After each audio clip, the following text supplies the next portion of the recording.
Hello viewers, so today I'm doing a brake job. I'm doing rotors, brakes, and I'm also replacing the pins for the calipers on both sides. So it's going to be a packed video. Whenever you're doing rotors, it's good to do brakes as well, put in new brakes. I got Caliper. I haven't used this before, but it's ceramic. It says to be ultra quiet. Yeah, not advertising for them either. Yeah, so those are the parts I'm doing. These are the tools, a bit of the tools that I'll need. Sorry for the glare. This is 17. I don't need a 14 really. I need a 12, but it's somewhere in my toolbox. I got this, and this is what you use to push back the caliper. What else? I think that's it. And then because I'm doing brakes, I'm using a dust mask. Yeah, so that's it. Sit back and enjoy this video. So car jacked up, placed on jack stands. I'll start by taking off this connector for the brake line. So you take this off, this bolt, this is size 12. You take off the two bolts for the caliper, that's the upper one and that's the lower one. And then lastly you need to undo this bolt.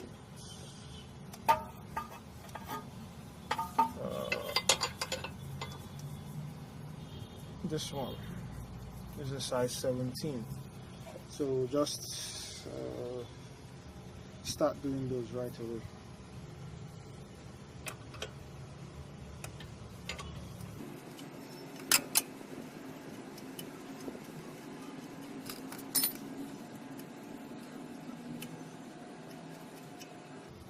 Best practice, remove the cable, put the nuts back. That way you remember where all your nuts came from. So we undo this bolt.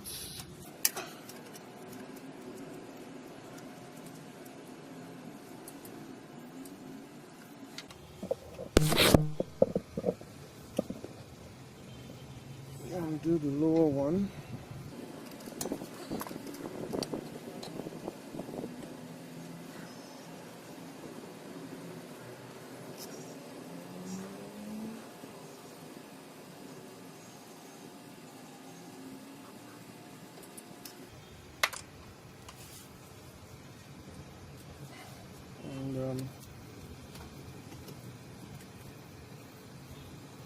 Your brake caliper is out.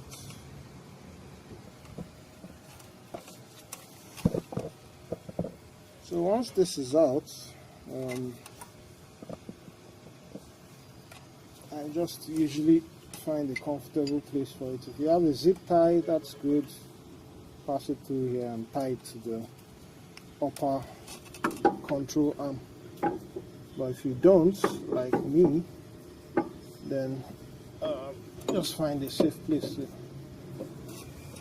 to keep this and ensure it's tight and it doesn't slip off.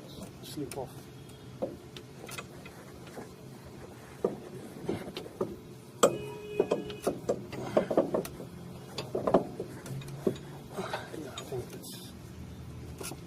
I think it's banged in now. So bear in mind that asbestos is, brake dust is poisonous, so as much as possible wear a mask.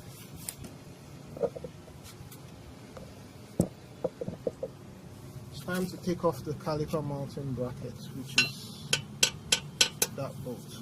It's held by, I think, okay, there's a lower one. Yeah. So I'm guessing this would need a bit of torque.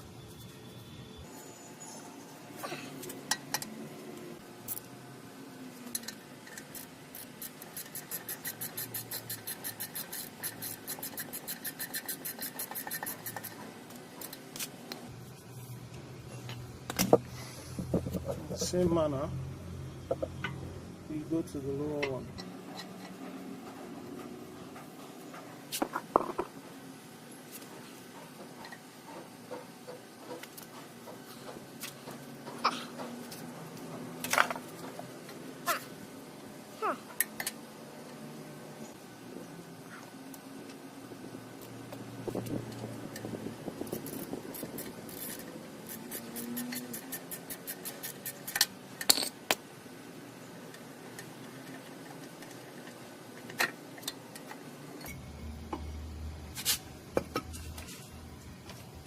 Caliper is out. Next you need a screwdriver to take out these two bolts.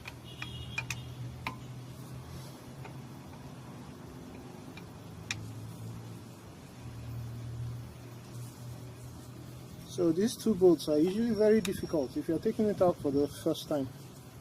This is actually I've done this before at the time I resurfaced my caliper, so, and I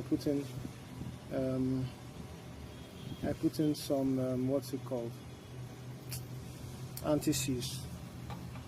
So, and it's not meant to be too tight. The torque here is supposed to be, I think, 9.8 Newton meters, which is very loose. So with that, your rotor is out. So the other thing I'm going to do is just to, so this back plate, I'm going to clean it. All this rust, I'll just try to sand that out. So I'm done cleaning out this seating area, and it looks much cleaner. And so I just fit in the new guy. Alright, so these holes, so there are 3 types of holes. These are for the studs, obviously. These 5, right? Then these ones with the beveled edges are for where these screws will sit. So, and those ones with the beveled edges should align with these holes. So, yeah, so it goes in this way. So that's it. Anti-seize on this. So remember, as I said, minimum torque on this about 9.8, which is Newton meters, which is just about a little past hand tight. So that's it. You don't need to start bearing down on it. That's all. Even if you don't have the screws, your rotor would still work. So next is the replacement of these caliper pins.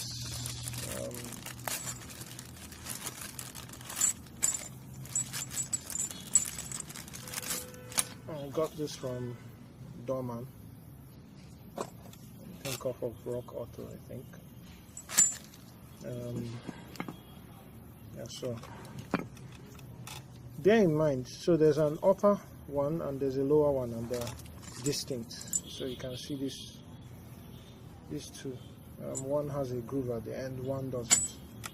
I think it's the upper that has a groove, but I'll find out now. This is the upper, and so you hold on the boot, rubber boot, and pull out. Ah, I see. So it's the upper end that doesn't have the groove.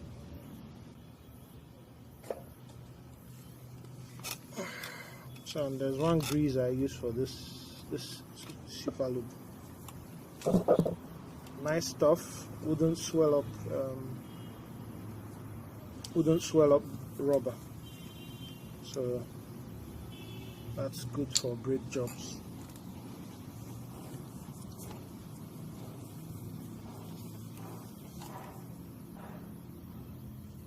So you just smear that around.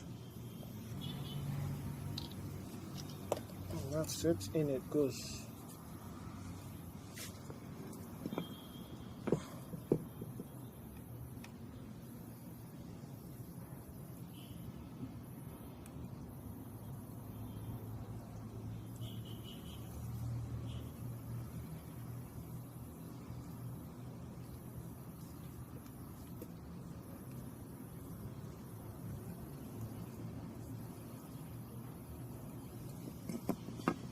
So that's that. And for this one, same goes. Yeah, so you pull this out. So the difference here is that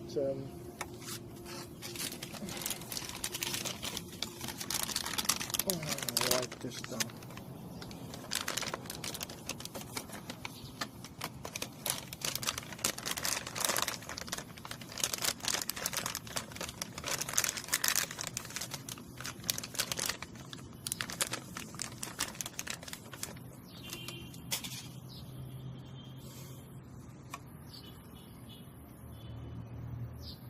So as you can see, there's a rubber boot here that you're going to transplant.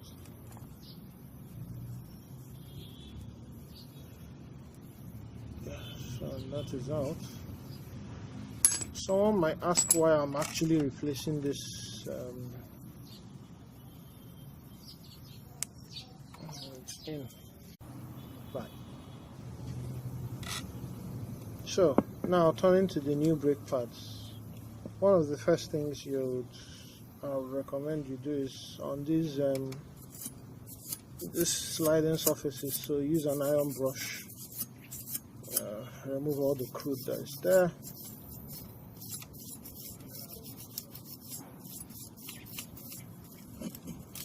In fact, that place should have some grease on it so that the caliper can slide in and out without much effort.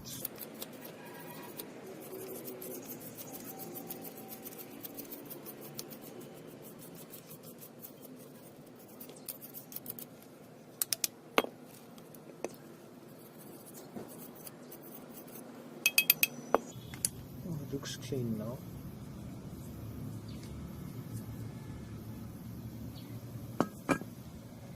So new pads.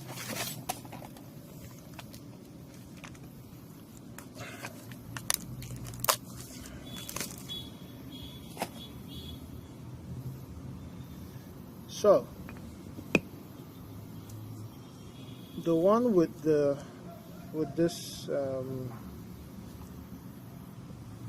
what I would call the signal pin now, whatever. So this is what will tell you when the brake pad is getting to its service limit. So this one would sit on the rear.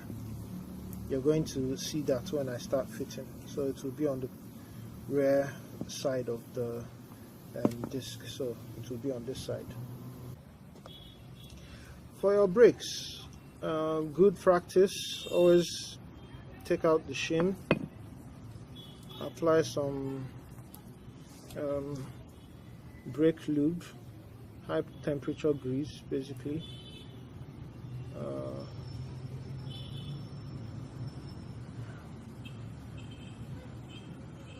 Yeah, so this would help with noise and stuff like that. I've always done this in the past and my brakes make zero noise. Make sure none of the grease comes on the surface of the brake pad. It's always good to have a rag around.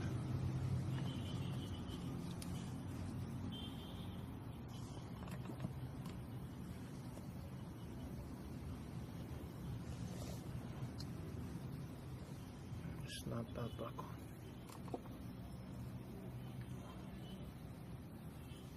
So that's one.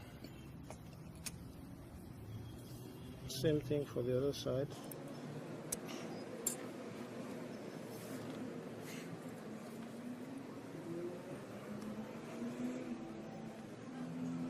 You don't need a lot.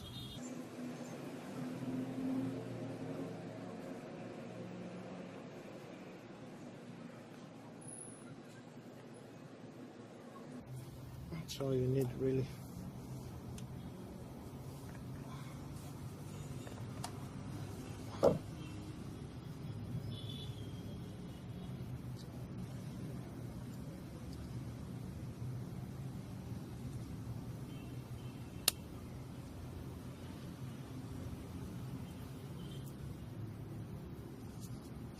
That's it.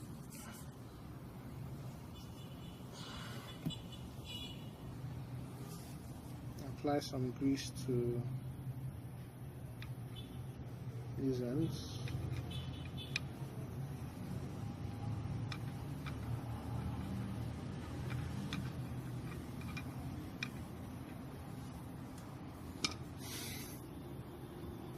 And then you fit your brake.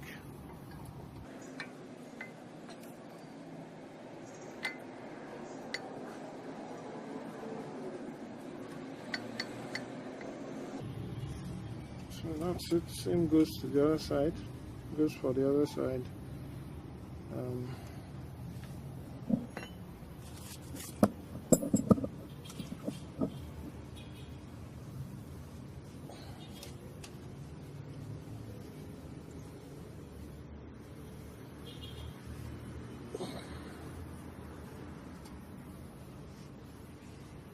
that's it.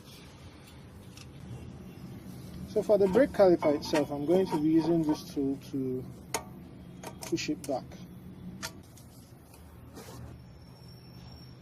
So for some reason this wasn't quite long enough to push this back, so I'm improvising by putting in the old brake pad in between and then pushing on that.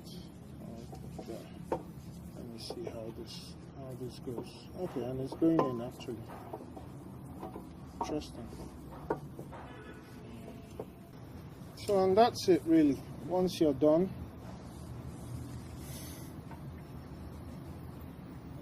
caliper slides in, this slides on, and you're good to go.